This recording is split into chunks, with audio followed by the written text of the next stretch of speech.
You're listening to Talk Star Wars, a proud member of the Star Wars Commonwealth Podcast Network. Check us out on the web at starwarscommonwealth.com and take your first steps into a larger world.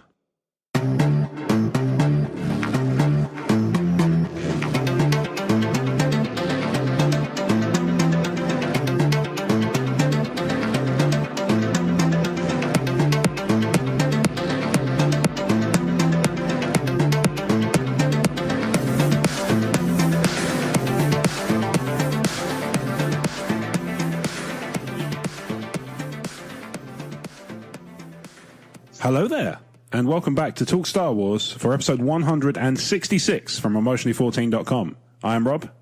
And I'm Brad. Hello, mate. Hello, how are you doing? I'm doing all right. Energy's a bit low today, but otherwise I'm good. That's probably the post-celebration lull. You got all het up over all the trailers and posters and sizzle reels, which is a term I hadn't heard before last week. Yeah. That everyone got very excited about. Yeah. And then now it's just like it's now just part of the Star Wars universe, so we're just all kind of like zen about it. I suppose, yeah. I mean, like, I think Easter weekend didn't help either.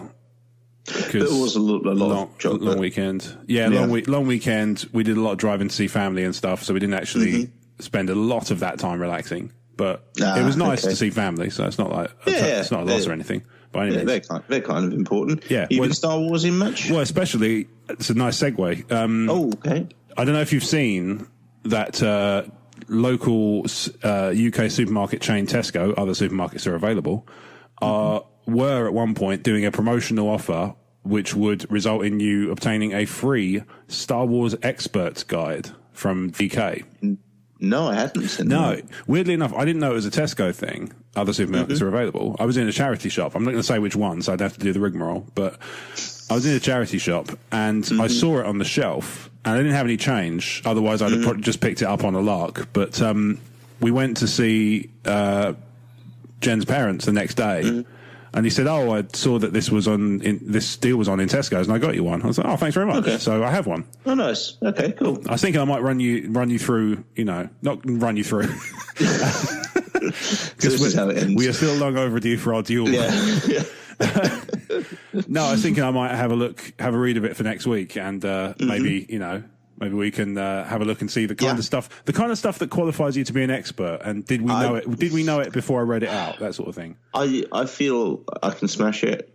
I think, given it's a DK book that probably is designed to be.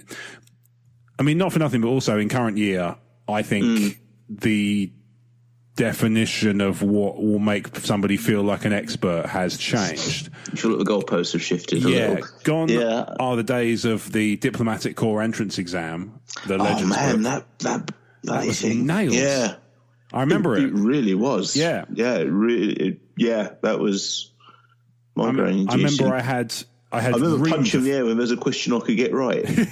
I had reams of A4 paper with just every single question written out as I was going along. So I wasn't going back. I wasn't completing the section, checking my answers. I went through the whole thing. Bloody hell. And then checked my answers. I forget what my score was, but it wasn't great. I used to do all right on the trivia section of Behind the Magic. I was usually okay at. Yeah, that's a pretty good. I think this. I get the feeling from skimming this book that it's probably going to be pitched at that sort of level, or maybe slightly higher.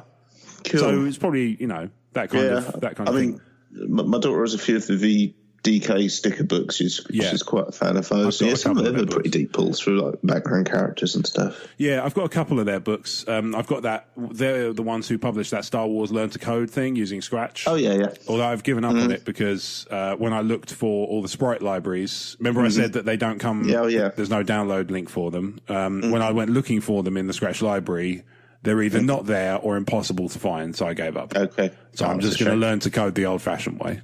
Yeah. I'm sure you can.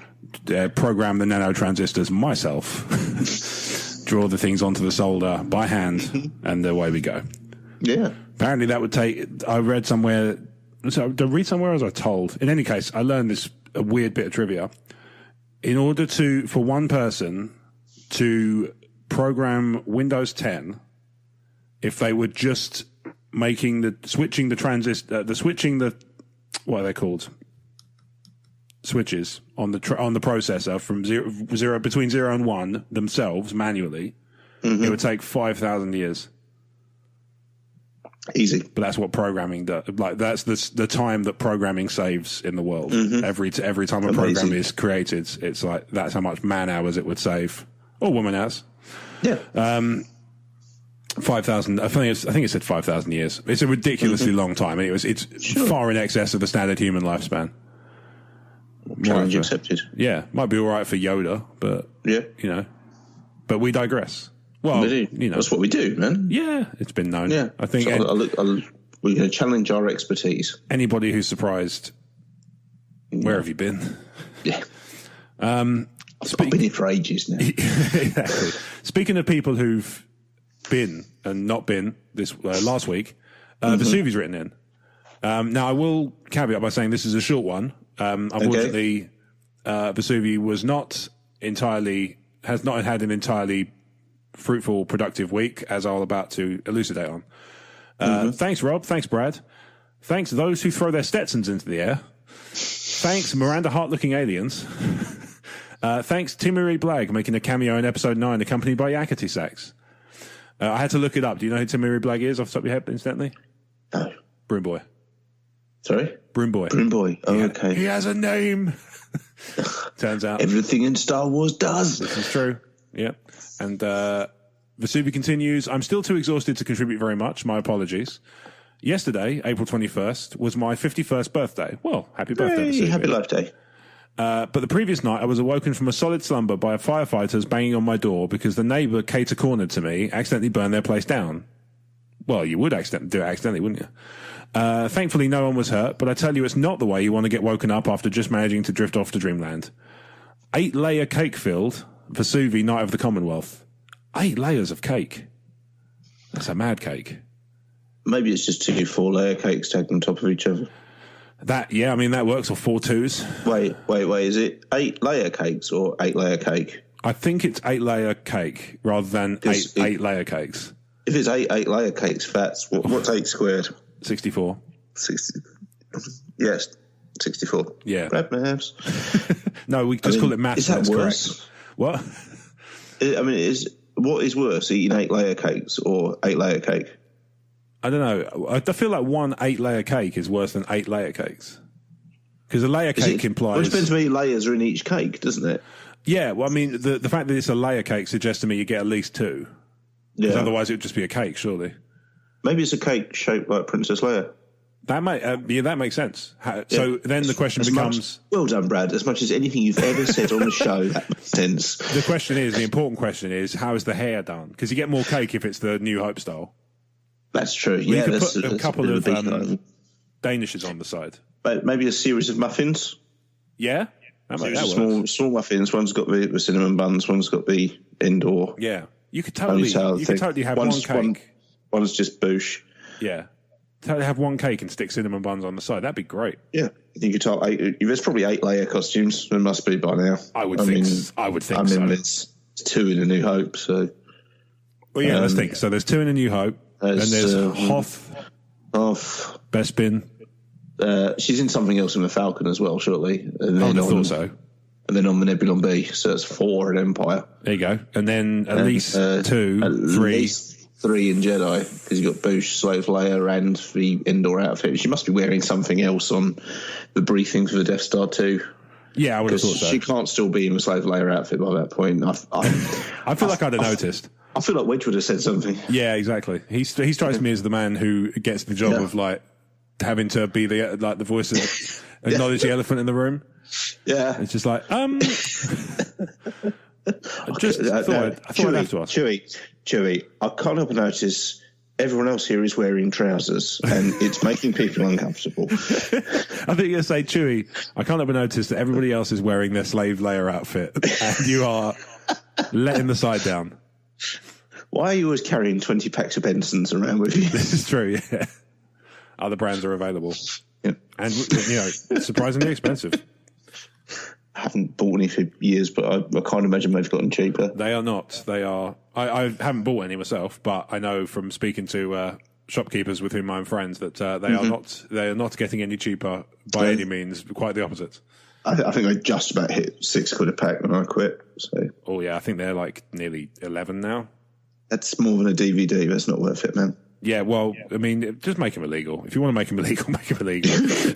Honestly, just none of this. Enough of this infernal dance. Yeah. 10.40. There you go. The average price. Really? Yeah. Yeah. Mad. And DVDs can be like £3 new these days. So yeah, exactly. You know, just think of I mean, the only thing, and I have to. A pack would probably last me like 2-3 days, and that's a Marvel Unlimited monthly payment. Yeah, I realise what I'm about to say, but in cigarettes' defence, they are a consistent. When you buy a pack, you know they're going to be like the previous pack. Yeah, that is whereas true. with a DVD, you don't know that the DVD you buy next time is as good as the one you just got, or indeed, that's very true. Even if the one before that was any good. Yeah, cigarettes at least have a quality standard in terms of product experience. It's maybe a better deterrent rather than putting the prices up and making you have to have macabre photos on the cover and then put them behind a little shutter in the newsagent. Maybe a better option would be something akin to like a loot box where you get a monthly subscription and you get sent through some varying items of random quality. Loot cigs. Yeah, let's not. Okay.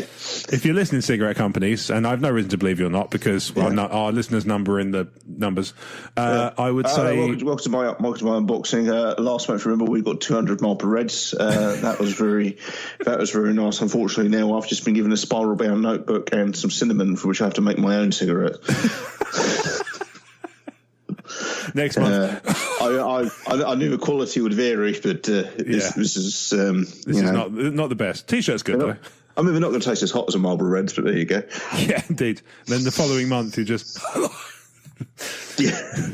can't get the words out because cinnamon's just destroyed your vocal cords. Because turns out not to be smoked. Who knew? Anyway, we're a Star Wars podcast. Right? Yeah, I know. Well, ostensibly, sure. If you're still listening by now, you knew what you were in for. Well, quite so. And we know you're out there. We're increasingly likely to narrow it down to you and you specifically every week.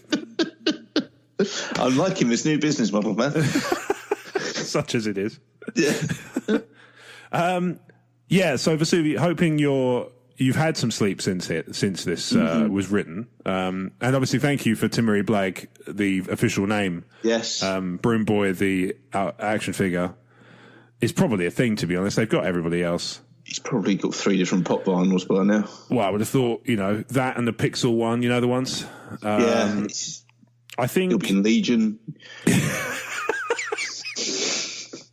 Oh man, is it bad that I would just have him, Krennic, and the squad of Death Troopers, and that would be my?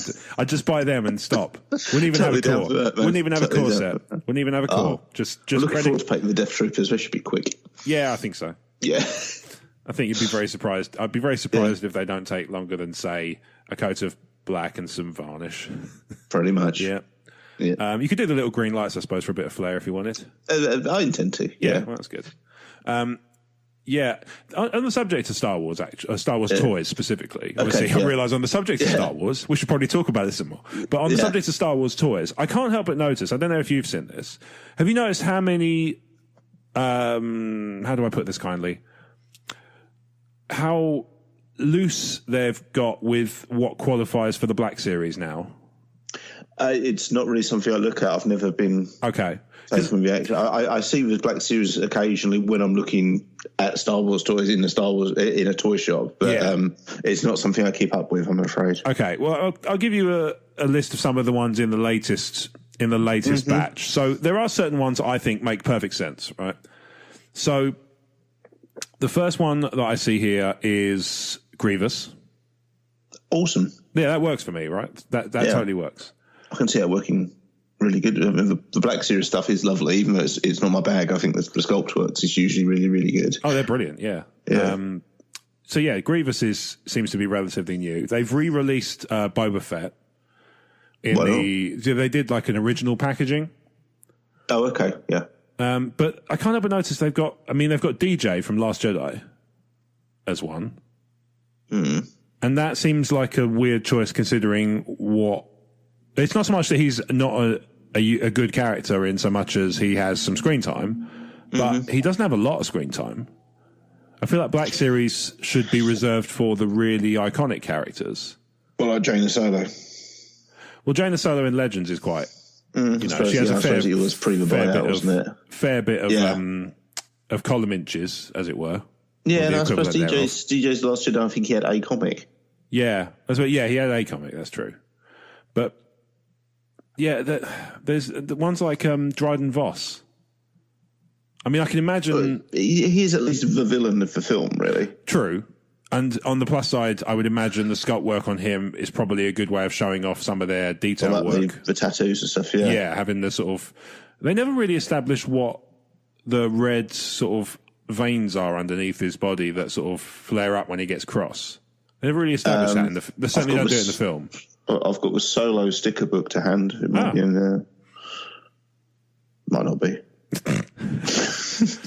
Dryden Voss's scars is caused by peel on left side. But there are certain ones like, Legends characters, like, I mean, to a degree, obviously Thrawn is not, obviously he's not Legends anymore, he's canon again. No, he's a significant character. He has some significance in Legends history as well, and canon history, so that makes sense. But yeah, like Dryden Voss, Ezra Bridger, I can sort of see. Oh, he's definitely a major character. Yeah, I mean, I can see that. I can certainly see that justification more than, say, DJ, a snowtrooper. No, yeah. Oh, they're doing just a snowtrooper. Oh, yeah, they got loads of stormtrooper types in Black Series. It's weird, right? Mm-hmm. Afra's cool. Like, she always is. Afra was a fan vote, so that makes sense, right? Fine. Yeah. So what I mean is, I get why they would do that because people specifically voted for that. Yeah. So that works. Zirkus. One scene, no dialogue. Yeah, because everything about Bossk, and Bossk is awesome. Bossk is in Clone Wars as well. He had a couple of arcs in Clone Wars. Yeah, Bossk also has a line of dialogue, even if it's growl. Yeah, exactly. By the way. There's a lot of great sound effects in Star Wars, and Bossk is not one of them. It literally just sounds like a bloke going, yeah.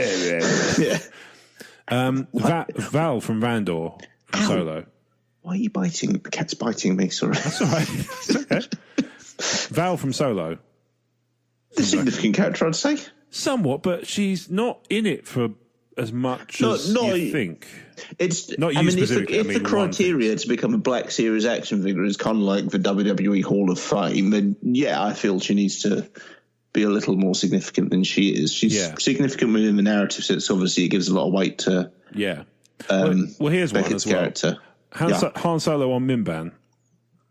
Specifically on Mimban. So that's in his Imperial Stormtrooper gear. Yeah, his Imperial Mimban trooper. Or the Mud Trooper gear, because as you know, the Galactic Empire has an entire brigade of the Stormtrooper division specifically catering to mud planets. Yeah. Because that makes sense. Well, it might just be the armour. The best theory I've heard is it's the snowtroopers aren't necessarily snowtroopers, very extreme climate troopers, so that may be mud troopers and anything else you can think of. Yeah, I see. Maybe even the sand troopers were all the extreme climate troopers, which makes a little more sense to me, but not by a lot. But do you see what I mean, though? It feels like there are some interesting choices of... I can understand it being an action figure to tie in, as an action figure to sell to children to play with. Or a pop vinyl. For the movie, or a pop vinyl. Yeah. Yeah, but as a Black Series, that seems pretty niche, because as I understand it, as an outside looking, the Black Series is more for, as you say, almost like Hall of Famer characters. Yeah, well, that was my thinking too, but it seems like they're going further, they're sort of back along, towards kind of everything gets a... You get a tag. Toy. Yeah, you get a toy. Oh, they've got Piet. I mean, he's a named character. He actually is named in the film, as opposed to someone like General Tag. But yeah, true, they got Veers. No.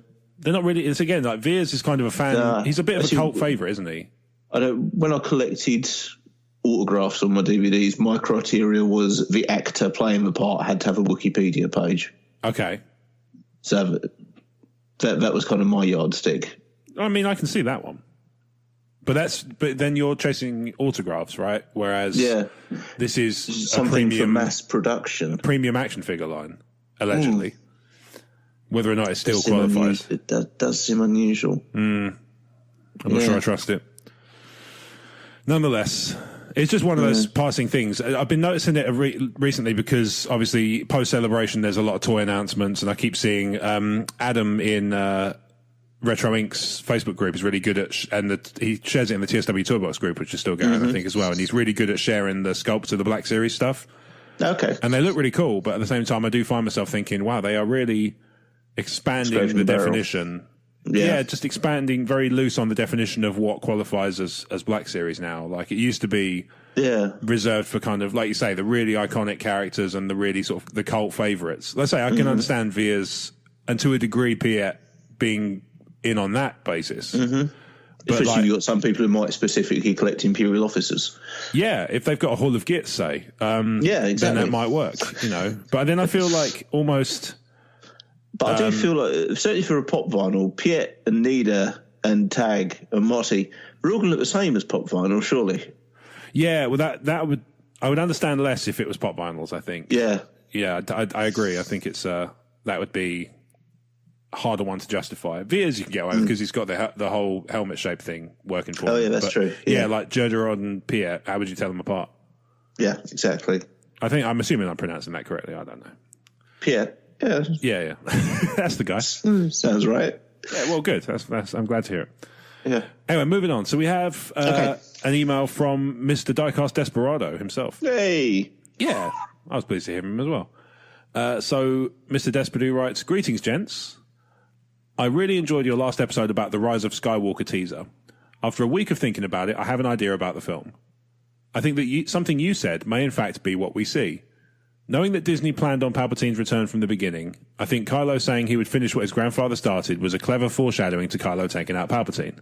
We did talk about this last week, yes. I also think that the Rise of Skywalker refers to the family Skywalker.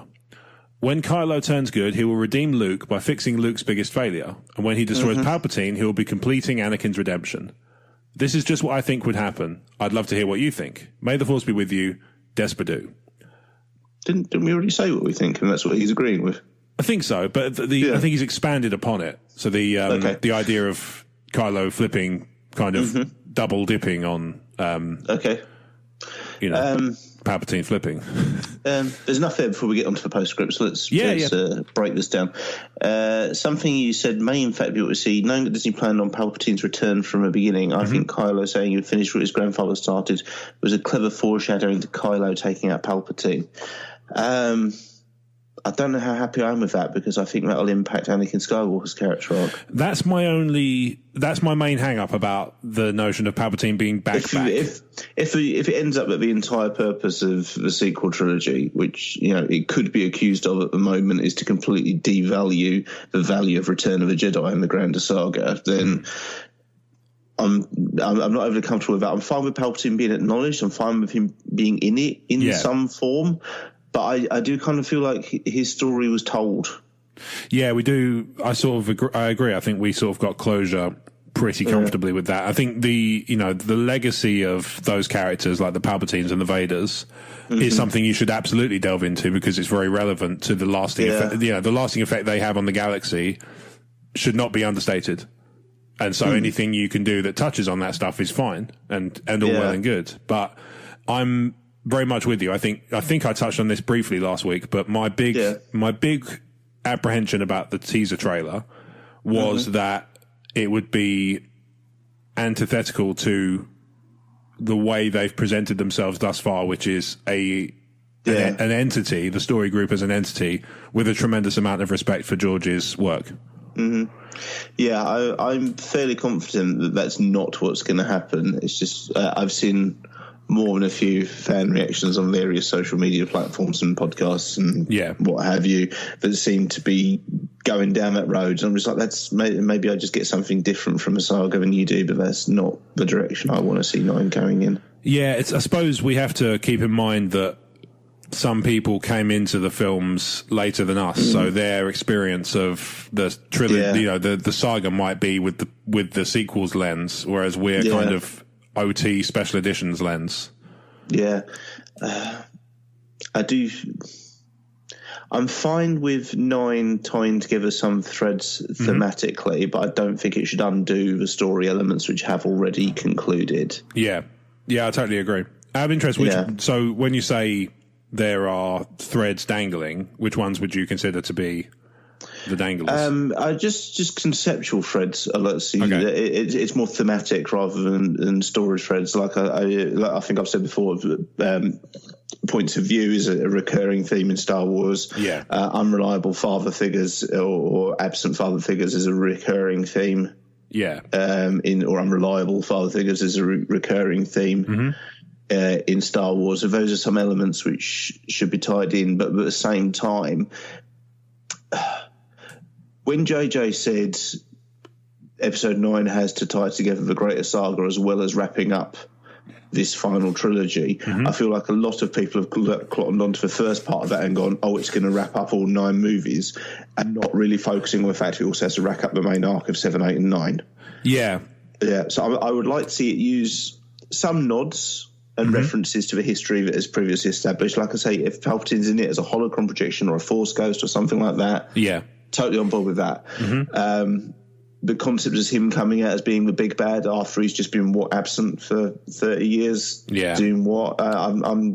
It's a bit too Dark Empire. I'm not sure I'm down with it. So I'm happy for them to kind of tie in the thematic themes. But at the same time, the story needs to stand strongly enough on its own as a conclusion to 7, 8 and 9. Yes. Yeah, I totally agree. I say my big apprehension about this film is if it goes so far as to make Anakin a less impactful redemption, it has, to me, that's failed as a movie. Yes. And, you know, it's not something I'm too worried will happen, but it would be something I wouldn't particularly like if it did. I think the likelihood of it is low because I'm with you. I think it's far more likely to be. I have enough confidence in Abrams to not do that. Yeah, I think far more likely is that it will be, you know, some MacGuffin. You know, Ian McDiarmid will appear in flashbacks or something like that. There will be something that will bring him in, but it won't be him being alive in the modern day. Yeah. The whole point of doing 7, 8 and 9 was to do a new generation of Star Wars characters, and if the final film is of them all just getting a series of cameos from the previous 6, it'll be a waste. I agree. I think, you know, that's my worry, but at the same time, I don't consider it a likely thing I'll have to stress about. I'm fairly sure J. Abrams sees it the same. Because I'm fairly sure. I'm on board with what J. Abrams is planning, but just sometimes I see what other people's view of the franchise. I'm like, it's fine. Star Wars isn't mine. You have your own spin and your own take on it as well. That's great, but I don't quite see either how you've seen that or why you're excited for that to happen. Yeah. I know what you mean. There are sometimes I read takes and like, wow, I don't understand why. I don't understand at all in some cases why you think that's good. As in, like, you know, oh well, what happens if this happens? Well, that sounds terrible. I don't know why you're enthusiastic about this notion. But like you say, you have to. Yeah. It's important, obviously, to keep in mind that my experience is not everybody else's, and that they're able to have their own take, and that's all good too. Yeah. Well, do you think it's strange? It was just before Celebration. Bob Iger came out and said, at present, no extra Star Wars movies in development. We're going to go on a hiatus. They said, didn't they? Yeah, like a managed one. But every single Star Wars fan was reassuring me that the Kenobi movie and the Boba Fett movie was happening. Yeah, I mean, the more I think about it, the more right I am with it. I was totally on board with it from the start. I think it's a really good decision. Yeah, I think it's. I don't see a problem with it at all. Disney tried to farm Star Wars like they farm Marvel, and they learned it's a very different creature. Yeah, I think they just. I don't know. I don't think it was their intent to do it, but I think they learned that it wouldn't work. I think the short gap between Last Jedi and Solo wasn't a deliberate act. I think it was a side effect of other acts they chose to make. Yeah, I agree. Yeah. I think it's unlikely that they were, you know, testing the waters. I think it was more, oh, well, let's it was more like, if we delay this, people are going to think we have no faith in it. Let's make sure people understand we have faith in it. Unfortunately, what they probably could have done with was delaying it, because then they could have been. I mean, bringing Infinity War forward would have helped. That could have also helped. Yeah, I mean, the other the thing about it as well, like, it was up against Infinity War and Deadpool 2 at that time of year.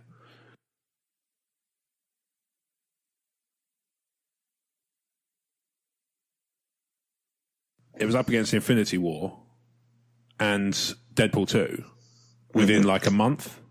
Now, I know Aquaman did very well, but my sense is that Solo would have also done okay in that time slot in December. Yeah, I think it would have, if they I don't understand why they moved it. I mean, we've done this to death before, but I don't understand why they moved it release date when they could have owned a Christmas market for 6 years in a row. Yeah, I don't quite understand it either. But what's weird is they could have, they would never, like, the episode 7, I think, was the only one. I might even be wrong about that, but I think episode 7 was the only one that was always planned for a December release. I think all the other ones were designed to be May and then pushed back. I think it was the reshoots on Rogue One pushed them all back. Yeah, I think you're right. I don't know. I think wrong. I mean, contrary to popular opinion, I'm not Bob Iger. No, that's fair. You spell and pronounce their names differently and are different people. For starters, yeah, and I'm not allowed in Disney head office for seven different reasons. Yeah, that's not for the first time. I think Rise of Skywalker refers to a family Skywalker. Yeah, it's not referring to B. Arthur. No, that's fair. Where Kylo turns good, he will redeem Luke by fixing Luke's biggest failure, and when he destroys Palpatine, he'll be completing Anakin's redemption. What? I don't understand the second part of that. Kylo turns good, he'll redeem Luke by fixing Luke's biggest failure. Yep, I get that. Well, not what he's going to go and pick up the power converters. Well, yeah, but I mean, that one more, it will make up for the fact that Luke kind of had the flash of fear. Can you redeem someone for them?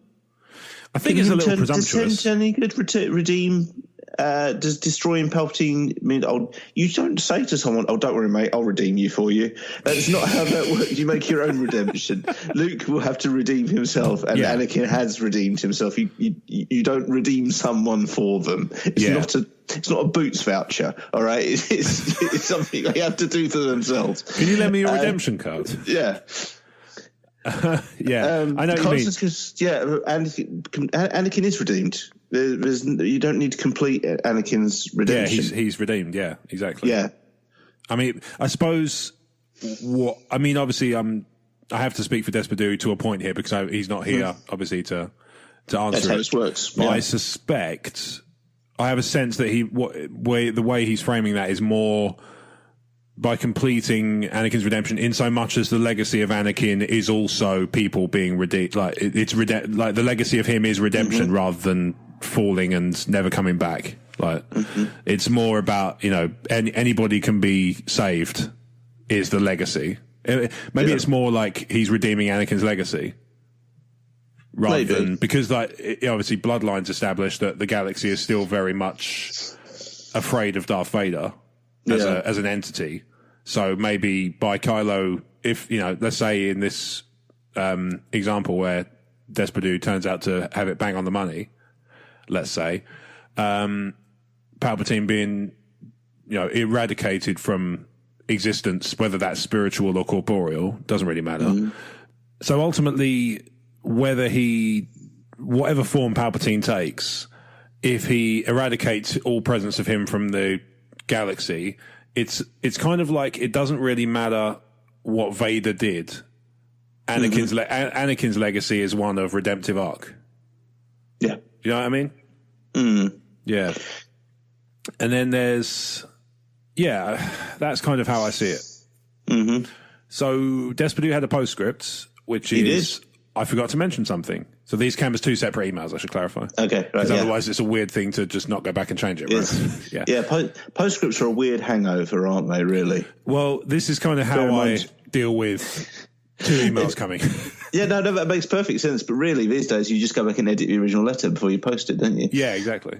Yeah. Nowadays, you can't do that with... Well, you can't do that with Post, even now. No. Like, whoa, hang on. Just change that to number 7. Lob it overarm at the postman. Yeah. Okay, what did you forget to mention, Despedu? Considering the misdirection found in other sequel-era trailers, could Luke's voiceover saying, "This is your fight now," be referring to Kylo? Probably. Possibly. Entirely possible. Yeah. It's entirely possible this line of dialogue won't be in the film. Yeah, absolutely. It could. Because it could he's well done be. that before. Yeah, it's been known. This is it. Yeah. You know, that whole, I think it's the episode 7 second teaser, had this whole line of dialogue from Luke. Now, obviously, I don't even need to go on. We know it's not in the film. But yeah, it was all about the Force. Podcast the world over was dissecting that trailer. Sure. Which is, and the Rogue One TIE Fighter wasn't in the film, which is why I'm loath to go too far. Speculation's fun, speculation's great, but I'm loath to go to town on this trailer for stuff which may not be in the film anyway. Yeah, no, I totally get what you mean.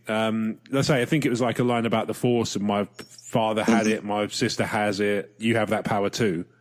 Yeah. It's nowhere in any film, unless they're going to use it in 9 as a disembodied voice or something. Oh, that would be a nice pull if they did, I guess. Yeah, that'd be kind of cool. Especially because that would kind of tie into this notion that there's this grander vision to the storytelling. So it's like using lines. They're already going to have to use footage from 7 to put Leia in the movie. We know this. Especially if he's talking to Tamiri Blagg at the time. Well, exactly, you know. You have that power too. And it's like, it's weird. I've only ever used it for sweeping faster. Yeah. I feel like, you know, is it fair to say, Luke, that, you know, maybe you should have come for me earlier?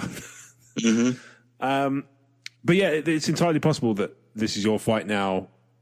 And he might not even be talking to Kylo. He might be just talking about Kylo or talking about Rey as they walk away or something. Could be any number of things.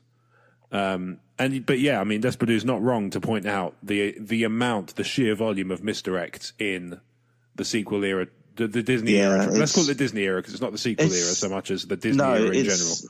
It's not something I really find that endearing or enjoyable, to be honest, because with the prequels, it was just like, I think I've said before, the novelization was out like 2-3 months in advance of the book. If you wanted to know the story, you could just go out and buy the book. Yeah. And this misdirection and speculation just wasn't a part of it. And I wonder if it is because it's an attempt to combat trolls who just like to spoil things for people. Could be a bit of that. I think it's also... It's a smoke screen, which is... I think it's also like necessary. I think it's also a kind of symbiotic relationship with the media because the media love to kind of spin up headlines from the smallest bit of information. I mean... There's the well-known within Star Wars fan circles. There's a well-known paper in the UK that just quotes one YouTuber for all of their Star Wars stuff, and I've never done the going back and looking because I don't really engage much with Star Wars content outside the Commonwealth, if I'm honest, just because I don't really get the time. They're lucky if I listen to that much. But it's, you know, the notion of going back and looking, the only thing I'd be interested to know is whether or not any of the stuff he said turned out to be true at all. At all. Yeah. Because he basically it seems like this particular YouTuber, and I don't need to mention the name, everybody who knows who I mean anyway, so it doesn't matter. But Shade Saber. It seems like the notion is spin the dartboard, spin several dartboards, and just wherever the dart lands, it's like Kylo is a cyborg. It just always feels like that's the way it goes, and it's always like this newspaper that prints it. It's on their digital space. Always kind of goes like, notorious Star Wars YouTuber. It's like. Yeah, but the reason he's notorious is not good because the reason he's notorious is because he gets so much wrong. Yeah. It's a very peculiar world where that's not only, I can't imagine they've never had it pointed out to them that he's probably almost always wrong. I can't imagine that's escaped their notice, but they print it anyway because it drums up interest. You know, Yeah. I could go for hours about how media kind of drums that stuff up and how they, you know, spin things and all that jazz. It's not, it's no big secret that that's the modern kind of media landscape is just. It is, yeah. I think they're realizing their returns are diminishing unless they drum up stuff. And I think that's how they get around it. But, you know, I wonder if I think the misdirect comes from a good place in so much as it's designed to keep people surprised. But actually, I wonder equally about the ones who drum up loads of stuff that turns out never to be true. I don't know whether I like them more or less than the people who report on all the leaks and go, you're not going to have any fun being surprised by this film if you read our stuff. I mean, obviously people can choose not to read it as I do, but it just seems like I don't understand how it's a fun way to publish stuff, to publish content, you know? Like, I'm going to ruin your fun for you. And if you read, it's your own fault. I don't know. I mean, that's kind of, I guess that's why we don't do it. Or just one of many reasons. It's a reason, yeah. Yeah, certainly on the list. But, Desperado, thank you very much for your email. It is always, as always, very much appreciated. It does feel like a little while since we've heard from you, so, you know, don't be a stranger. Our next email, speaking of people who write in often and are always welcome, comes from Dave in Australia, who writes, "Good day, fellas. Good day. In episode 163, you discussed Star Wars references in other movies. Yes. My favourite, which I don't think was mentioned, was in E.T., when Elliot introduces E.T. to his Star Wars figurines, Greedo, Hammerhead, Walrus Man, Snaggletooth, Lando Calrissian, and, look, this is Boba Fett. He battles them briefly whilst making the pew-pew sound to much interest from E.T. I love that scene because, one, it references the movie and characters I love, and two, because that little boy with his figures was me a long time ago, minus the alien friend." Oh. Yeah. I mean, it's kind of like me, except... It's a long time since I've seen E.T., to be honest. Yeah.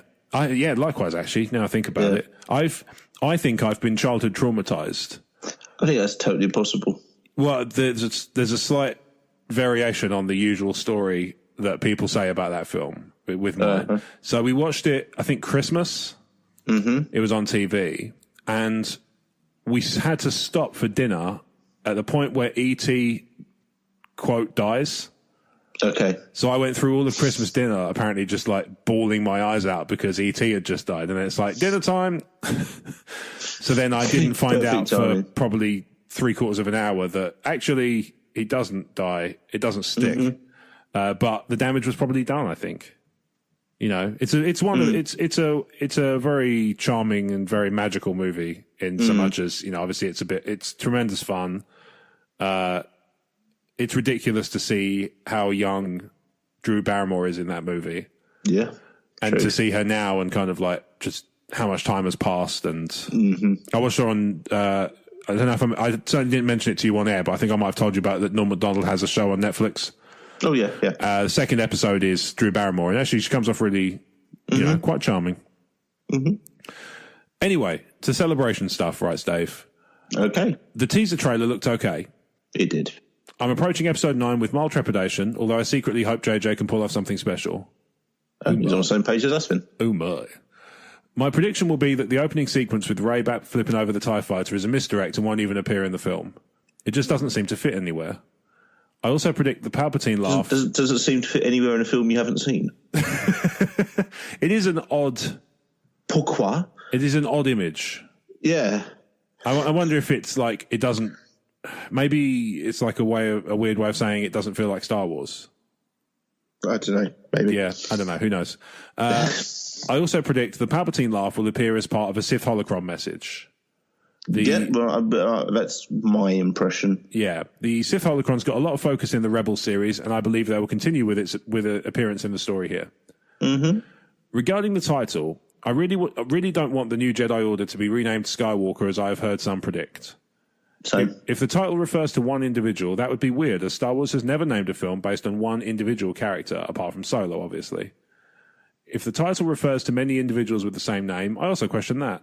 If the title refers to the name of the group, such as Jedi or Sith, I don't like it. Will it be a case of, Rey, the Jedi are no more. You are now the leader of the new Skywalker Order. Go fetch Broom Boy and train him up for the next trilogy. I shudder. It is, however, a great title mystery and one I hope makes total sense when we see the film. I'm pretty much up age, but mine is much quicker. I just think it's a really goofy name if that is what they decide to do. I did find it interesting. I don't want it to refer to... It would be weird if it refers to one person, but I don't want it to refer to more than one person. Well, you sort of backed them into a corner there, haven't you? Yeah. Best case scenario, you're going to find it weird, I think. It's fair to say. The idea of like a New Order of Jedi being called Skywalkers, it's goofy to me. I'm not sure. Yeah, I would understand it if they'd made more of an effort to connect the Thrawn dot, which they haven't. Beyond that, but it's a passing reference in an expanded universe book, which you can't... We've forgotten about. Yeah, we went back and forth on. We've been back and forth on this so much back in the day on TSW. Mm-hmm. I maintain you can't expect the moviegoers to read everything, and you can't write off the casual fan and just appeal to the hardcore fans. Because that's not how your movie makes $2 billion. Absolutely. That's how your movie makes $550 million and is, in many ways considered a critical failure, even if it's a really good movie. Mm-hmm. All right, DC fanboy.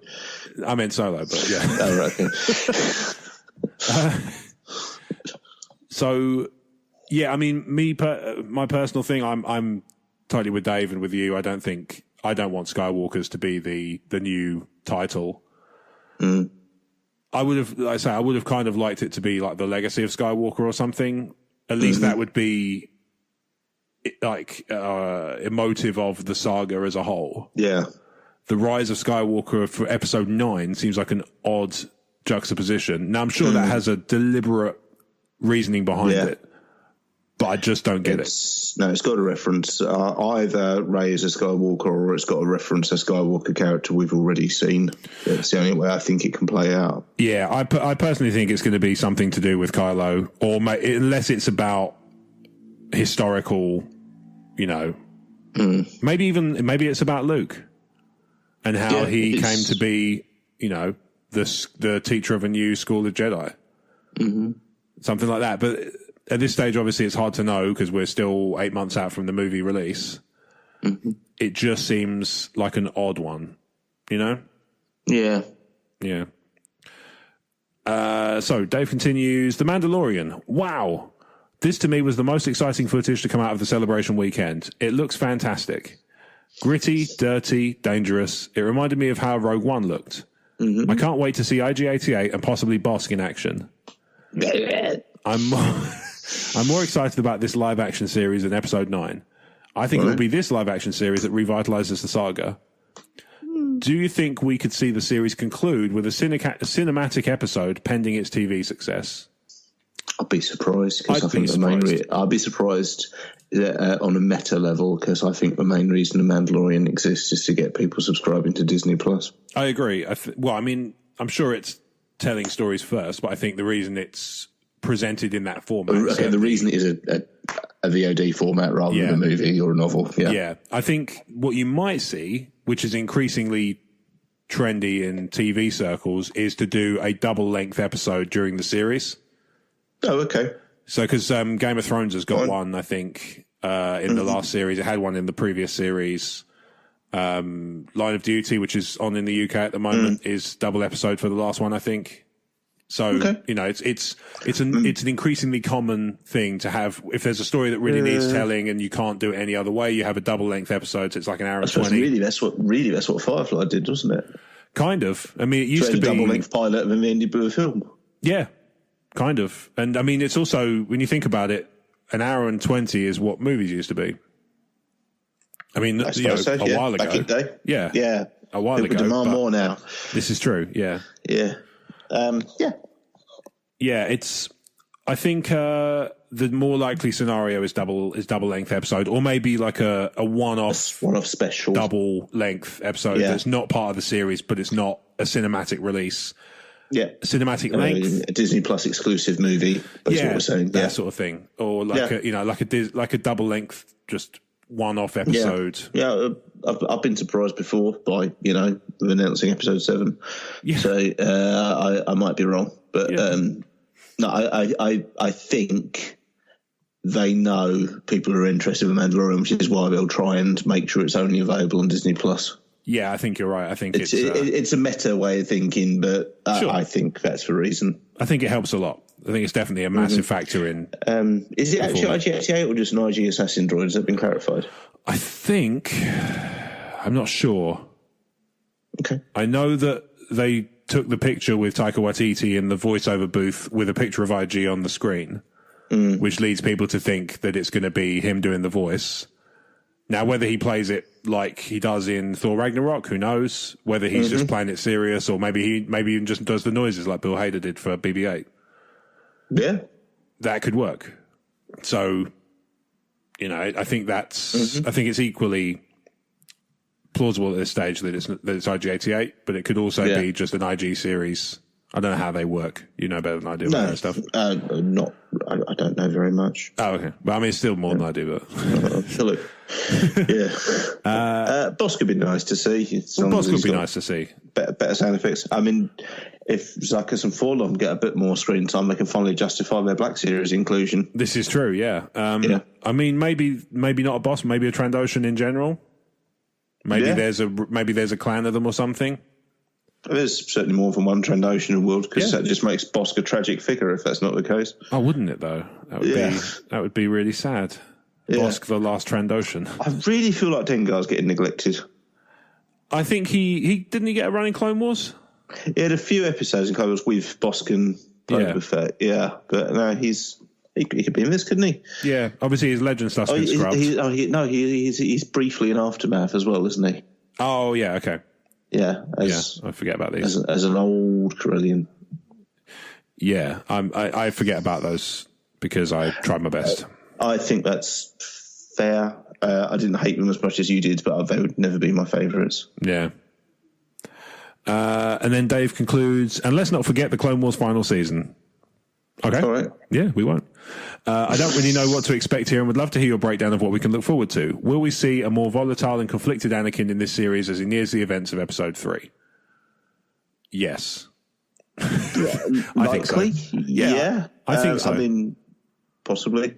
Yeah. I don't really know what to expect because I just assumed that this whole arc had just been dropped. I wasn't expecting him to ever come back and revisit it. Yeah. So, yeah, I know what you mean. It's going to be Mandalorians, it's going to be Jedi, it's going to be awesome. Yeah, absolutely. I think one of the things that I really would like to see from the new Clone Wars, I remember when I used to spend more time on Reddit, which I don't anymore, there's a fun subreddit, Star Wars Speculation. Okay. And it's like leaks, but they don't read leaks. They just go off on a tear and, it's basically you just they go down the rabbit hole and come up with weird and wonderful ideas. And it's really good. And sometimes they get stuff right and that's all good. One of the ones that I really liked was somebody pitched an episode 3 plot. Okay. Which I absolutely loved. And it came in just before the end of the Clone Wars rather than the very, very end of the Clone Wars. It came in sort of in the Clone Wars, just towards the end, but not as close to the end as Episode 3 starts. Yeah, okay. And it had Anakin kind of cut off from Padme and the Jedi and off in the outer rim doing his Jedi thing and killing lots of people. Younglings, and he was just kind of becoming more and more disconnected from the Jedi and more disconnected from Padme and more lonely and isolated. And it was basically almost like a mix of Revenge of the Sith and a war film. Yeah, it kind of played heavily on the isolation and the loneliness and the increasing questions of, well, hang on, why is killing people okay in a war? Is this not supposed to be what the Jedi are kind of above? It's basically Star Wars Hurt Locker. Yeah, pretty much. I'd be happy to go for that. I've said for many. I'd love Catherine Bigelow to do a Star Wars movie. Yeah, I've said that for a long time. That I would love to see her if behind the camera if anybody's going to do it. But obviously I don't make doing a Bossk movie maybe. Why not? There you go. Yeah, Bossk, the last Trandoshan. Yeah. So. Yeah, that always kind of resonated quite nicely with me. The idea of this kind of conflicted and increasingly jaded and disconnected Anakin. You were about to say degenerate then, weren't you? No, it sounded like it. No, disconnected and dejected and jaded with the Jedi and all that stuff. And I think we should hopefully see a bit of that with Ahsoka's kind of disconnection from the Jedi as well. I'm hoping that will be a kind of steer towards that more complicated character. Yeah, I agree. Yeah, that's what I'm hoping for. And then just obviously more James Arnold Taylor, because that's always fun. Yes. And can't get enough of that, really. Yeah. No, Clone Wars is new territory, so that's going to be fun. Yes. I'm kind of with you on the episode 9 trailer. I didn't pitch a tent quite as much as some people did for it, but I still enjoyed it. Yeah, it's fun. And I'm intrigued and invested. Yeah, likewise. That's pretty much my take. Yeah, I wasn't throwing my Stetson into the air. For the Mandalorian, I felt very much the same. I was like, yeah, it looks cool, but there's no information here. I see. I don't know. I think visually it looks great. Yeah, it really does. The tone-wise, it's very gravelly looking. Very New Hope, very Rogue One. I like that a lot. Visually it looks great, but there's still not a lot there's no blurb or anything to get hyped about for me yet. Yeah, indeed. I suppose the reason I liked it was because I like to see actors enjoying this, like talking about projects with enthusiasm. And in not just enthusiasm of like, yeah, the studio told me to say this and it's the best thing ever. You can see in Pedro Pascal, especially when he's talking about this series, he's so excited. And that's great, And, you can say the same thing to a degree, like irrespective of what you think of the character, about Kelly Marie Tran. She always comes off like she's having a whale of a time. She's always a little bit kind of overwhelmed by it all. Yeah. And I quite like that. That was one of those things where I think, we talked when we did last week's episode about how the panel was a little bit, I know you didn't watch the full thing, the episode 9 panel, you caught the teaser afterwards. No, there's too many Stetsons in a way. Yeah, I felt like it was very kind of dry and a bit cringy. Like, I think it's just the panel format. It's all very kind of backslappy and happy clappy, and they don't ask. They always kind of It's all a little bit feels a little bit forced, if you pardon the expression. Yeah, and I know exactly what you mean. Yeah, whereas when you watch interviews with Kelly Marie Tran that aren't like that, she comes off as very warm and very affable. Okay. I don't know if you've ever watched the Wired autocomplete interviews they do. No. Oh, they're fantastic. You get two actors from a film together, and they have a card with autocomplete questions. Okay. So like, you'll get, the one I remember seeing was Chris Pratt and Jennifer Lawrence from when they were promoting the movie Passengers. Yeah. And Jennifer, they are, things like, you get random questions like, how did Jennifer Lawrence get famous and that sort of thing. But you also got, I think is Jennifer Lawrence quitting Hollywood? And she went, not that I'm aware of, like I may have been fired, but they did an episode 8 special, and it was John Boyega and Kelly Marie Tran together. I feel terrible. I don't know his name. Domhnall Gleeson and Daisy Ridley, and Laura Dern and Mark Hamill, and everybody kind of came off very. Most of them came off very affable and looked like having fun. Kelly Marie Tran looked like she was having the time of her life, and that's the kind of stuff I really resonate towards as far as promotional content goes. I don't enjoy that kind of forced, cringy. Everybody's kind of the what I saw of the panels at Celebration was not to my taste, but that's fine. I wasn't there. Yeah, that's fair. I mean, ultimately, I'm sure it gained something from being there. Yeah, it just wasn't for me. That's fine. So I just but rather than slagging it off, I just let people enjoy it and get on with my life. Yeah, that's fair enough. And Dave concludes, speaking of which... I was just saying, before we move on, the only thing I kind of compared to that autocomplete challenge you were describing was on the Star Wars show. When Solo came out, it was getting members of a cast to try and pronounce Star Wars names. Oh, nice. And Emilia Clarke couldn't pronounce Domhnall Gleeson, which was great. But the best bit was Woody Harrelson's face, which just told you he was strictly there to talk about Rampart. Yeah, exactly. So Dave concludes, anyway, the rest of 2019 is indeed exciting with the Star Wars content before us. Thanks again for an awesome podcast. May the force be with you, Dave, in Western Australia. There you go. Nice one. Thanks, Dave. Yeah, just writing in. Yeah. Always lovely to hear from you. Exactly. So there's a little light on questions this week. So our last one is going to be concluding our question of the month duties for the Star Wars Commonwealth. Now, obviously, for those who've been following the last 3 episodes, Bradley, one of our Knights of the Commonwealth, has very kindly submitted a laundry list of questions about Star Wars favourites. So we've been working our way steadily through them over the last 3 weeks. And today, because it's almost, by the time this episode is, rather by the time next week's episode is recorded, it will be May. So obviously there will be hopefully a new question in the not too distant future for us to chew over. Digest. Yeah. For 1,000 years. We're going to complete Bradley's list. All right. Let's bring it on. Let's knock this out of the park. All right. First, favourite creature. Oh, in Star Wars. Okay. Yeah. That makes a lot more sense. As opposed to me just saying Siberian tiger. Rancor. Okay. Yeah. Did you know big monsters? The keeper is Anthony Hopkins? I know he is in our hearts. Yes. Yeah, he is in our hearts, exactly. And that's, in a way, that's all that counts. Yeah, Rancor for me, just because I love monsters. Okay, fair enough. And, nice. It's a big, toothy monster. Yes, so that's why it's my as all the best monsters are. Yeah, nice. What's the name of the creature that Obi-Wan rides on it in Revenge of the Sith?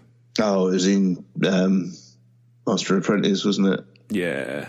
I can't remember. Weird whooping lizard. I know what you mean. I like that. I don't know why.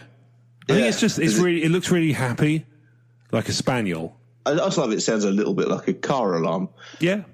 Thoractyl? Right. Yeah, that sounds like it could be right. Yeah. Yeah, I just love it. Just looks so happy and sounds excited. Well, it's being paid to hang out with Ewan McGregor. Well, very true. I mean, I would be ecstatic. Yeah. I would be absolutely... I'd be worse. They'd be like, calm down. You wouldn't need to put on the whoops. You just naturally do them like that. Yeah, you sound like a Chicago panel. This is true, yeah. This is it. I think I'd have to think about it more, but off the top of my head, that's the first one that comes to mind. Okay. I do like some of the creature design in episode 2 on Geonosis in the Colosseum. There's a few cool ones there. Yes. They're quite evocative of sort of 50s monster movie character, like 50s movie. Yeah, I like the Ackley a lot. He's kind of a praying mantis looking dude. I think he's really cool. Yeah. I like the Nexus as well. They're cool. Yes. Yeah. I'm trying to think. What other ones are there? Creatures, episode 1, there's... The bigger fish. The smaller fish. The big fish are pretty cool. And then you've got that sort of cow-like thing, which has a poo next to Jar Jar Binks. Yeah. And Suburban count? It's more of a... Creature to me implies non-sentient. Whereas Keira Knightley, of course. You know what I mean? Keira Knightley is still somehow playing a cheap Natalie Portman. Well, I mean, she's been typecast, ultimately. It's unfortunate. Yeah. So, I'm trying to think. So, episode 2's mainly got the Geonosis stuff, right? That's the main... You got some fish-type things and Camino shown briefly. Yeah. The flappy things. Like the big rays, basically. Yeah, they're cool. They are cool, yeah. No, if we extend it, Geonosians are sentient, aren't they? Even though they're of a hive mind. Yeah. I think it is mainly the gladiatorial creatures in episode 3. It's just the whooping lizard, right? Yeah, it may just be that. There's not a lot. There's nothing weird and wonderful in episode 3. It's very human focused. Yeah. Yeah, it is. I suppose it's, by design almost, isn't it? Yeah, absolutely. But then you can't, the thing is, you can't include the Cantina monsters then. Yeah, they're not creature. They're all sentient, aren't they? To me, creature implied more an animal. Like he didn't say favourite alien. Yes, so it'd be like Dewback or Wampa. Yeah. That to me was the. Yeah, that's fair enough. A space slug. Yeah. So episode 4, as you say, you've got Dewbacks. Yeah. Crate Dragon. Rontos. Lest we forget. Yes, of course. The Crate Dragon is really only really explored in that Robot Chicken sketch. Yeah, it's true. Yeah, it does. It does do a much better job of characterising. Dinoga. Yep. We don't really see what that is, though, do we? Just to get an eye. No, they used to scare me in Dark Forces. Yeah. Yeah, they weren't fun. Yeah, not only were they not fun to see, they were also quite tough to actually take down. Yeah. It was. Yeah, that game was a lot of fun, but not the easiest. Yeah, the Dinos, I remember making me jump a lot. Yeah, I think I ended up getting stuck on that game before I finished it because of the Dark Troopers, because they could fly. Oh, they were nails. Yeah. And I think as games went, it was one of the first ones to have 3D looking. Yeah. Because obviously everything else before that was on a 2D plane. You could just see the horizon in different... One of the earlier ones. Yeah. Certainly Doom and Heretic didn't. No. I don't think Quake did either. I'm not sure. I was never big on Quake. I'm not sure. No, likewise. Doom was was the first person shooter I played to death. Yeah. Well, mine was Jedi Knight. Dark Forces 2. Jedi Knight was really good. It was really satisfying to be able to block laser blast with a lightsaber. Yes, it was. Yeah. Just the first time you ignited one, I think I spent 5-10 minutes just standing there just like marveling at it. And do you think about how ropey that looks by today's standards? It's ridiculous. Yeah, but it was what we had, kids. Absolutely, It's amazing to think how far technology has come in that regard. Is there anything after Dianoga in 4? I don't think there is. Can't think of anything. No, because we're kind of after that. You're pretty much off the Death Star and back. You haven't been back to the Death Star again, aren't you? Yeah, and that's about that's not really anything like Empire's that. Got Wampas. Yep. Tauntauns, Space Slug, Minox. Yeah. There are creatures in Bespin, but you don't see them in Empire. Mm-hmm. So Jedi, Rancor, Warp, Sarlacc. Yeah. I'm going to stick with... Is Sarlacc a creature or a plant, really? I think it's a creature. Okay. It's got a digestive system. It also has carnivorous plants. Oh, yeah, I suppose they do. I don't know. It doesn't have to. It can be both or neither, Yeah, totally. But I was just thinking out loud. Yeah. Interesting. Yeah. Is that the last creature? I mean, Ewoks, as we say, they're more alien than creature, aren't they? Yeah, but they're kind of sentient, aren't they? Yeah, they're rational at least. Yeah. Intelligent, whereas extremely carnivorous. But I mean, the Sarlacc's poetry is outstanding, but it's absolutely so it's still just a hole in the ground. Yes, indeed. Yeah, I don't think there is anything in Jedi after that, is there? 'Cause, you don't see much of wildlife apart from Ewoks on Endor.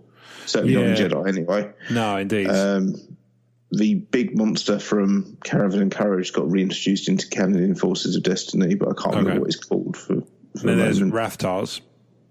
Rathars, I'm not a huge fan of those. Yeah, they're all right. They're fine. Porgs? Marketing bonanzas they are. I don't swing either way with the Porg. Some people think they're wonderful and super cute and amazing, and some people think they're very, very cynical cash grabs. And I'm just kind of in the middle. I think they're cute, but let's not go nuts, I guess. It's my kind of stance on Porgs. Yeah, I like them, but at the same time, I can see the argument about the cash grab stuff because they are very toyable. Oh yeah, very easily. It's not.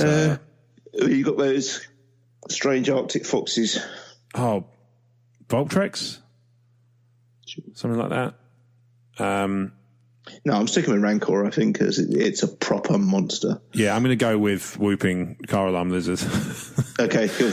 Yeah, I think that's His name's Renault. Yeah, that works. Yeah. I think I'm going to stick with that as my answer because it was the first one that came to my mind, so that says something, Mm-hmm. That's indicative of some sort of deep-seated love of them. Mm-hmm. Favorite Rebel base? It's not a long list. I mean, yeah, that's not a long list. No. You got Yavin 4 in Rogue One and A New Hope. Mm-hmm. You got Echo Base in Empire. On Hoth, yeah. The Nebulon B. then and then it's just for Flotilla after that, isn't it? But do they have a new planet base after Hoth? Don't they just stay in the Flotilla? Until... Because the Calamari have very much joined the Rebel Alliance by that point, so they just tend to stay on the home one's basically the base, isn't it? Yeah, I guess so. The Liberty. The Liberty, yeah, sorry, yeah. I don't know. I guess it must be, but... Yeah, you don't see him on another planet-side base, do you? No.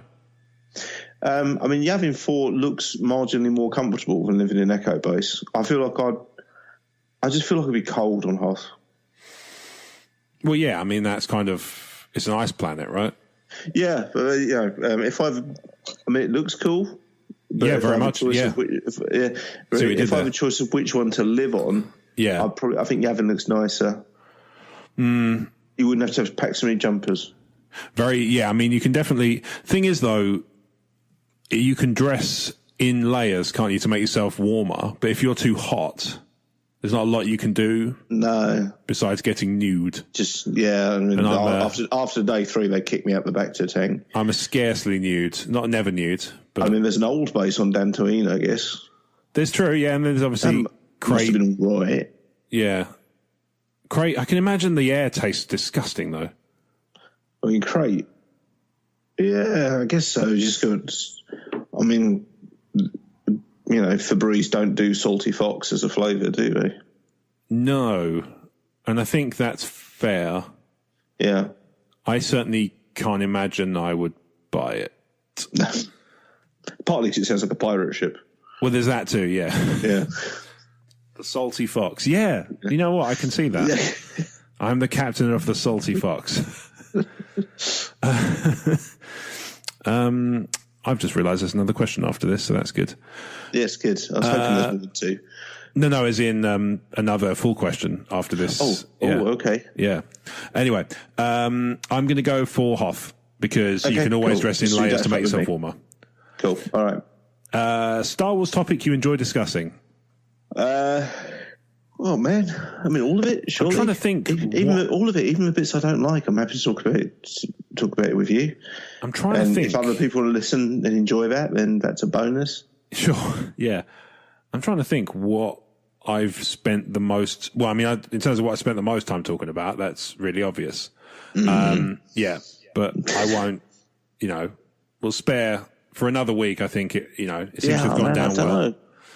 Because I just thinking about our friendship, we just kind of talk about all aspects of it, really. Even before I joined the podcast, we were always kind of talking Star Wars. I think it's how I got this job. Yeah. I mean, that's a huge factor, I think. Yeah. Favorite Star Wars topic, really quite entertaining.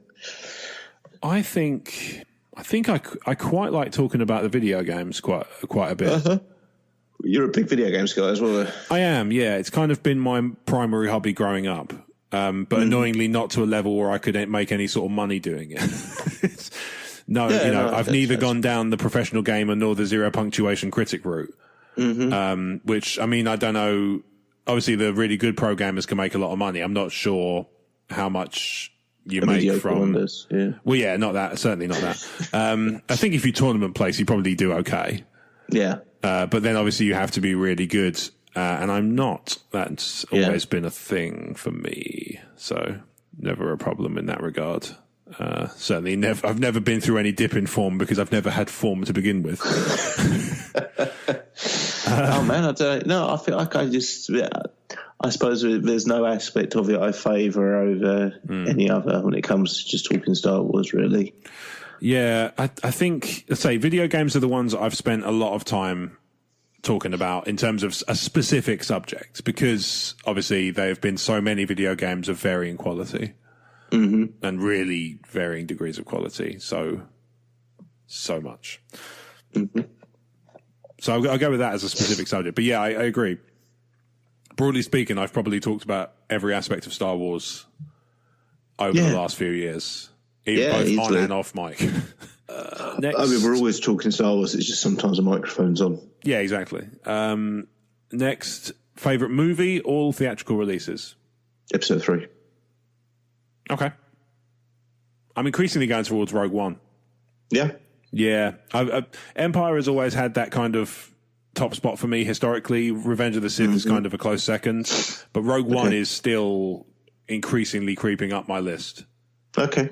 It's in third at the moment. But right, yeah. I suppose Empire and Sith are my joint first, depending on what mood I'm in on that particular day. Rogue One is a very close second, third. Yeah. Because, Krennic. Yeah, no, it's fair. I mean, Mendo. It happens. I mean, if they could figure out a way to write him into Revenge of the Sith for a special edition, then that'll probably tip it. That would be amazing. It would, and he could turn up and just... I don't know what he could do, but I'm sure he'd be there. Ultimately... Working on a Death Star. He's in Clone Wars. He's not in he's in the series. He's about in the Clone Wars. He's in the Clone Wars, yeah. Because he's in Catalyst. Yes. And that's set towards the end of the Clone Wars. Yeah, he could just, even just that last shot of Revenge of the Sith and making the Death Star, he could just be hanging around. Yeah. Being all Krennic-y, trying to suck up to the Emperor. Yeah, totally. Getting his Krennic on. Absolutely. Mendoing it up. Yeah. Yeah. The Mandalorian. Exactly. So it makes perfect sense in that regard. Mm-hmm. I think, Empire is currently top. Last time we did the ranking, it came out top. But Rogue One, I think, is constantly just inching up towards the others, just because it is that good. Yeah. And I keep going back to thinking about it even when I'm not watching it. Yeah. I mean, I think it's still on non-brand specific media streaming service. It is. I have a digital copy as well, but that doesn't stop me necessarily sometimes. No, I've got 3 copies of Aliens going out. That's fair, yeah. Yeah, I always have an emergency copy on my Kindle. Fair. I assume it's a Fire, right, rather than just a ebook reader. Yes, it's just a Kindle Fire. It's just a waste of space at that point. Yeah, I have an emergency copy of Aliens and an emergency copy of Event Horizon ready at all times. Either that, or I guess it would look like an AHA video. Oh my God! If you could watch that on an old school Kindle, that'd be amazing. I would watch. Maybe there's a way of making that work. Maybe it just does it in ASCII. Yeah, maybe there's a way to make that work. Alien. A heart can't be up to much. Alien or Aliens? Aliens on your Kindle. Okay. It's my favourite one. Yeah. Okay. I mean, if you want a heart to do a music video about aliens, they'd probably be up for it. Cause I think they probably would. I think they've retired now. What else are they doing? Really? I think they just tour now.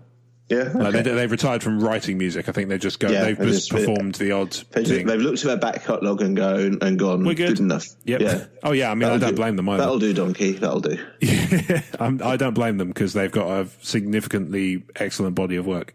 Oh God, yes. Yeah. It's a shame they're only known for one song, really. Yeah, it is a shame because I mean, even their Bond theme is one of the better ones.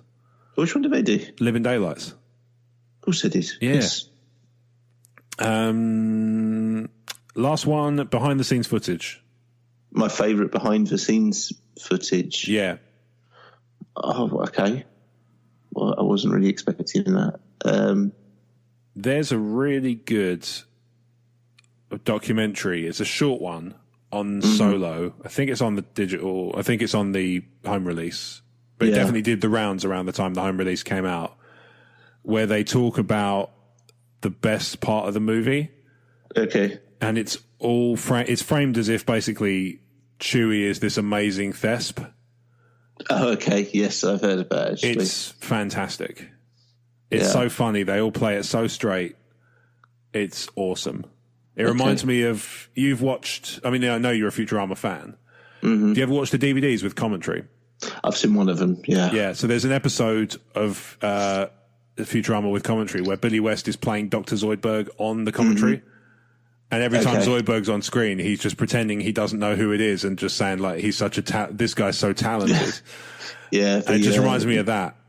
The Alan Partridge in character DVD commentaries were a work of genius. I believe it, yeah. The audio was incredible. Oh, God, yes.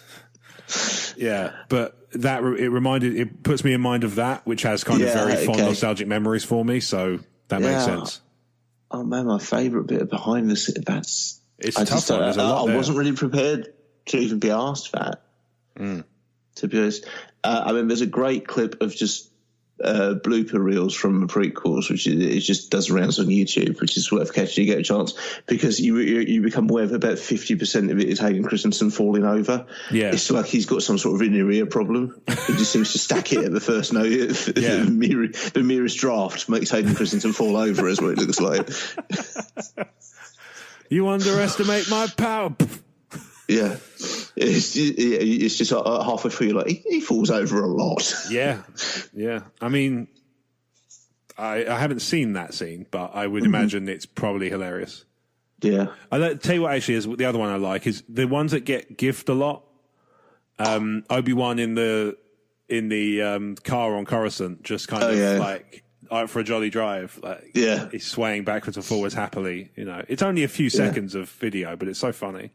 Yeah. And there's another one, which is this one, again, going back to what we were saying earlier about like people having fun doing stuff. There's a really quite, endearing gif of Daisy Ridley. They're all dancing on set. I guess there's some music playing over speakers or something, and she's just like doing this really kind of awkward, gawky dancing, and it's quite cute.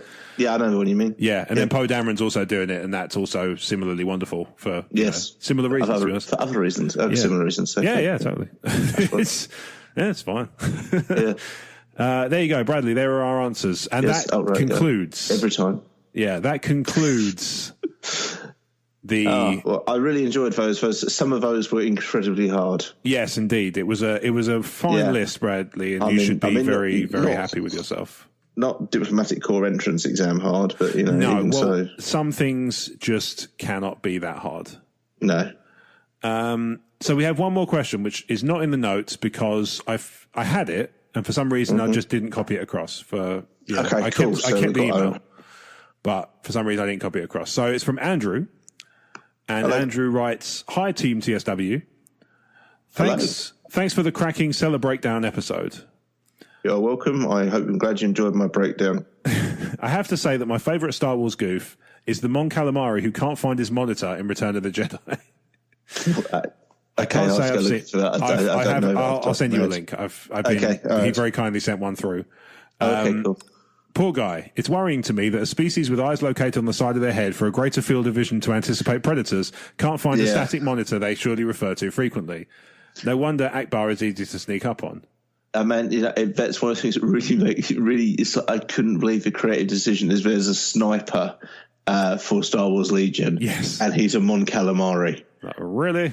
Yeah, it's just, I get people wanting more aliens, but this is intentional, right? Yeah. It's like, as long as he's not the spotter, that's probably worse, right? Yeah, I guess so. Just, how far away is he? A million miles? So Andrew continues, on to more serious things. The new trailer. I loved it. Yes. I feel hyped again for this movie. After not being the biggest fan of Episode 8, I'm excited again for where the story will go. You're the only person in the world who didn't like Episode 8. Everyone loved it. Totally. Yeah, exactly. I don't know where that's come from, but nevertheless, there we go. But Andrew continues, some thoughts on the trailer. Okay. Feels very much like Return of the Jedi somehow. The color palette, skiffs in the desert, Lando in the Falcon. I'm awaiting an elusive static monitor evading a Mon Cal in teaser 2. Lando in the Falcon, possibly my favourite shot in the trailer. So great to see the character and the actor clearly relishing the moment. Great nostalgia too. He needs a new conservatory, man. Yeah, I think boilers are hard to come by. Yeah. Best soundtrack to a trailer ever? Leia's theme. Very evocative and potentially a nod to her role in the movie. Mm-hmm. That was a lovely, a lovely choice. Totally convinced that is a TIE interceptor, not a silencer. And maybe some sort of training or cooperation as it's not firing on her. Maybe. I mean, ultimately, look at it this way. You're either right, in which case good, or you're wrong, in which case safety in numbers now. Wouldn't it be brilliant if it is a riff on the Rogue One trailer? There's actually no TIE fighter there, and in the actual film she just flips up in the air for no reason whatsoever. That would be incredible. Or just she flips over Felicity Jones, who's just stood there like, what am I doing here? What? Why am I here? This is not my movie. Yeah, I'm confused. Oh, TSW said they wanted someone from Rogue One and Ben Mendelsohn wasn't available. Yeah, exactly, yeah. I noticed Rey has the repaired Anakin/Luke saber, still has the blaster Han gave her, and clearly has a connection to Leia in the movie. Mm-hmm. In some way, a nod to them all being with her and her being influenced by all of the big three. We've taught you all we know. Maybe.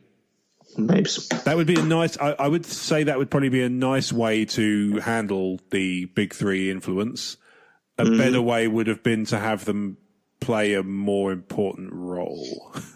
But that, I suppose, obviously that's a balance. Mm-hmm.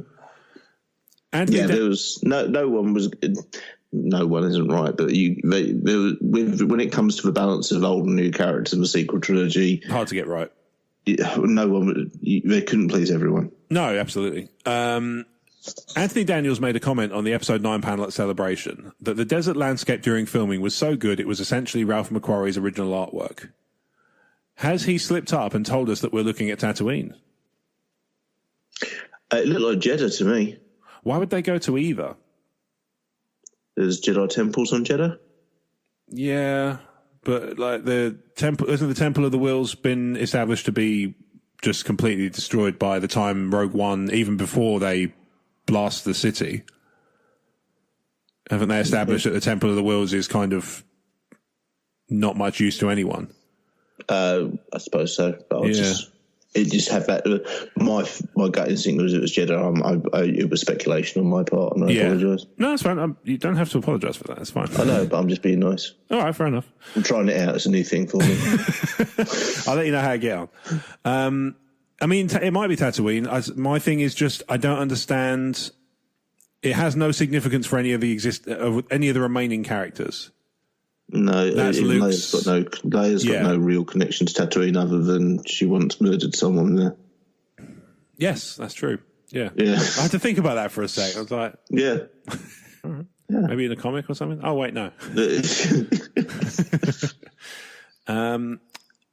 They seem to have incorporated Carrie beautifully, and it makes me wonder if she will set the mission and context at the front end of the movie, and the story will then be about them all doing something to directly benefit her, keeping her closely involved in the story but not directly on screen.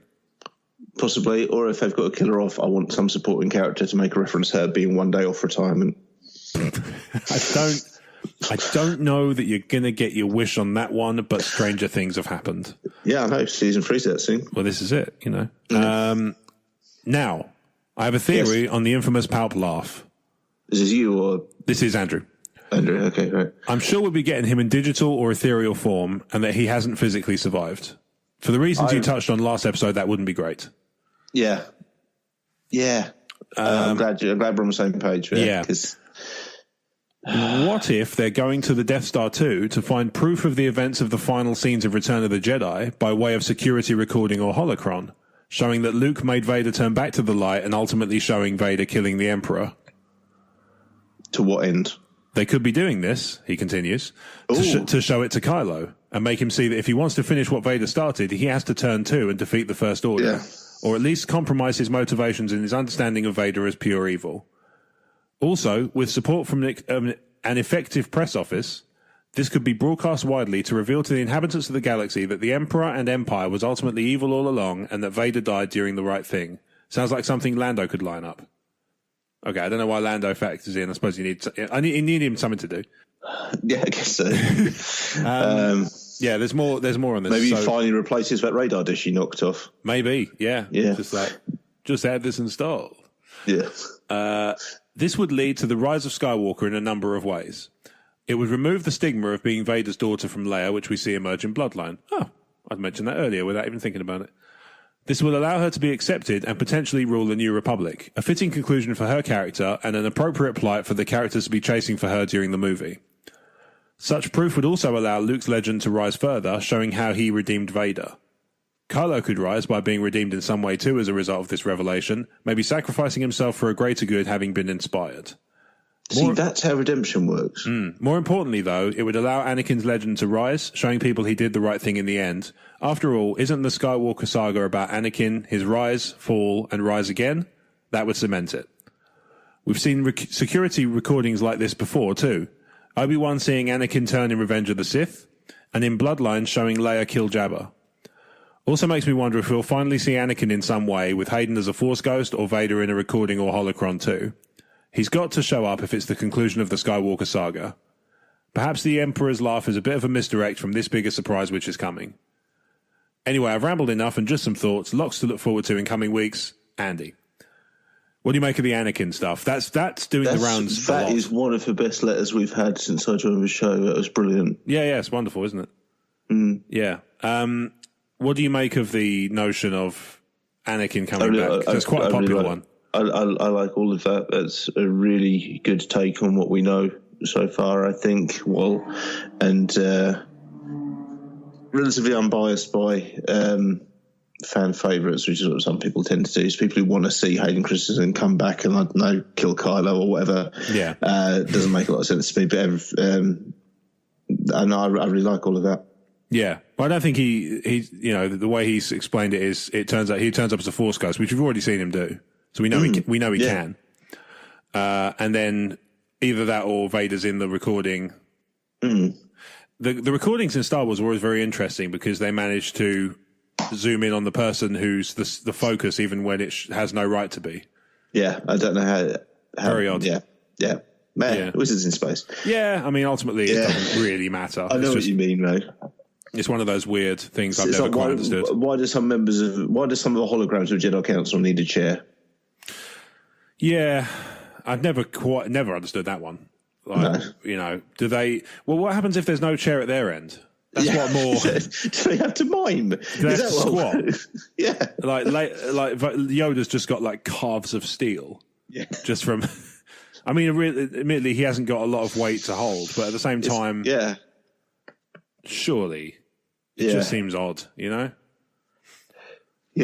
I like the take on Rise of Skywalker there as well. That's a really layered meaning. If that's the way that plays out, I'm kind of down with that, to be honest.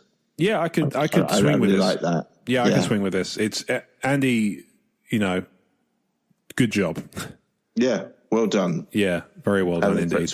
Yeah, and actually it's quite fitting that is the last of the messages, because I think that's a nice note to end on. Yeah, it's really, really good. It's a really enjoyable take, and if you're 100% right, then we know that you're really J. Abrams. Indeed. Science. So there we go. So that's Talk Star Wars for this week. Hey! And if you've enjoyed the show, which, I mean, you're only human, then there are loads of ways you can subscribe to Talk Star Wars. It's available, wherever you get podcasts from. So Apple Podcasts, YouTube, Spreaker, Blog Talk Radio. So many, just so many. Mm-hmm. I mean, if you're listening to this, then really whatever platform you're listening to, you should be able to subscribe on, surely. Yeah, I would have thought so. Well, certainly the one you're listening to right this second, you would definitely have to. It's probably got a little subscribe button or something. Yeah, indeed. Yeah. And you should up. You can work it out for yourself. Exactly. You should most definitely make use of that. And if you don't want to do that, or you just want to listen to the show, just kind of on a casual basis, we respect that. You can find but you will miss out on some of these running gags. You absolutely will. Yeah. You will. You can also go to emotionally14.com, where there is every Monday there is a post which contains an embedded player which you can then use to play the show. So if you're into the show but you just don't want to subscribe, you want to feel it out, we understand, we appreciate that, we respect that. It's then very easy to oversubscribe on your podcast app of choice. Oh yes it really is. Yes. You can do so on emotionally14.com, where the wonderful Talk Star Wars podcast, as well as many other podcasts that we produce and syndicate, exist. And that's got Twitter and Facebook and Instagram associated with it at Emotionally14. Brad, you got Twitter and Instagram, right? Tell us about that. I do, yeah. You can follow me on Twitter at RealBradHB, which is where I moan and grumble about things that are annoying me. And you can follow me on Instagram at RealBradHB, which is where I take pictures of things which are annoying me. And if you hear me posting about things I'm doing which end up annoying me, you can add me as a friend on Facebook.com/Brad Harmer Barnes. And if you really like me grumbling about things that annoy me and want to help me pay my mortgage and my food bills, so I can continue to grumble about things that annoy me, and you can buy my books on Amazon. Yeah, you absolutely can. And you can do so by visiting Emotionally 14 and finding Brad's entry in the Team E14 page. And there's little links where you can go and buy the books. Yeah. And from there, you can find his other books. Yeah. I'm on social media too. I'm at Twitter and Instagram at Rob Wade Vision. And if you're dealing with the Emotionally 14, thank you. If you deal with any of the Emotionally 14 or Talk Star Wars your social media accounts, then you're messaging me. So, hello. Okay. In advance. Man, that explains a lot. Yes, indeed. Incidentally, please stop sending me those. I've told you 10 times, for sure. So, those are my social media accounts. If you like the show and you wish to give us your support monetarily, then one of the ways you can do that, there are other ways, like using the Amazon affiliate store is one way of doing it. That's a little bit, bit of extra love. Posting as cash works as well. Yeah, I mean, I haven't ever told them where they might do that too, but just put some cash. What you do is you put some cash in an envelope, a small amount, obviously. I'm not responsible for your shortcomings, mate. That's fine. Put it in an envelope and just put it in the post box and see what happens.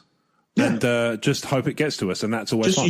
You could write Talk Star Wars on it, I guess. Absolutely. I mean, that's how addressing things works. Well, true. Very true. Legal disclaimers, it's not. So, patreon.com/talkstarwars is the place where you can do that as well. In return for doing so, you will get an ad-free version of the feed. So you may have noticed that at the top and end of this show, and maybe somewhere in the middle, depending on how long it ends up, you will get a series of short ads at the beginning and end and a little one in the middle. Yeah.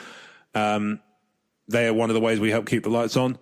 And Patreon is another way. And like I say, in return for your support, you will get a ad-free version of the feed, which drops a couple of days early, which gives you a chance to catch the episode ahead of its release to the world on Monday. Yep. And in addition, if we do any other shows, you tend to get those a week before as well. Amazing. Although that varies it varies on how quickly they need to be turned around to the general public, but generally you get them a week early. So, and they're ad-free too, so that's always nice. Mm-hmm.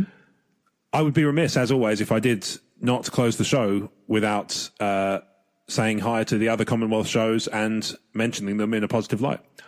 Boom, credits. Now. They would do the same for us, so it's only fair. In addition to Talk Star Wars on the Star Wars Commonwealth Podcast Network, you can enjoy the wonderful Tumbling Saber, the fantastic Generation X-Wing.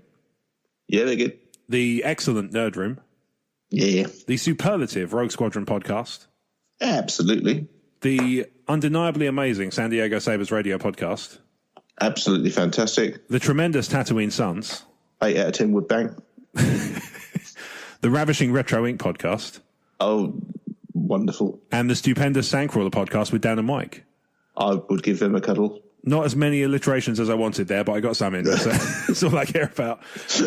So you can find all of those shows, including and us as well, on the web at StarWarsCommonwealth.com and take your first steps into a larger world. Thank you very much for listening to Talk Star Wars.